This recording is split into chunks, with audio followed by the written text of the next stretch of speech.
Let's talk about teacher prep and specifically how to think about teaching like mentoring. This is something that I do, and I think it's really helpful. If you're trying to prep a sermon from our resources, one of the simplest ways to do it is to think about it like you're mentoring someone. Here's what I mean by that. When you're mentoring somebody, all you're doing is you're speaking truth in love. You're taking a post, you're taking some talking points, a video and some talking points from the library, and you're prepping it, you're thinking about it with that person in mind, right? And so one of the things hopefully that you do when you mentor people is that you let them set up the conversation. And what that means is they have to, in about 5 minutes, they have to articulate the talking points in their own words in about 5 minutes.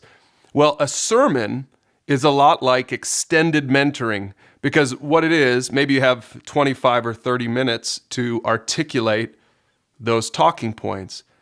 But what you shouldn't do is you shouldn't think of it as something vastly different than that, because I think then you'll complicate your sermon and it'll be hard to do that third thing. Remember, in teacher training, we talk about your third goal is to empower conversations, basically mentoring. You want to say it from the pulpit in such a way that it's easy for someone else later on to say it at home or in their small group or whatever. And so if you think about your prep like that, you think, okay, I'm prepping this with other people in mind, and you're thinking of it like extended mentoring. It might just simplify your prep time. Here's what I like to do.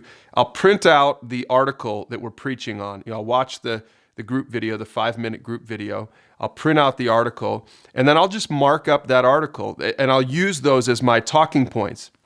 I'll circle main points, I'll circle words here and there, I'll make some notes in the margins, whatever. But my whole idea is to think as simply as possible about prepping my sermon. I don't want to overdo it. I want to make it just flow from who I am, just like mentoring. Mentoring should just flow from who you are.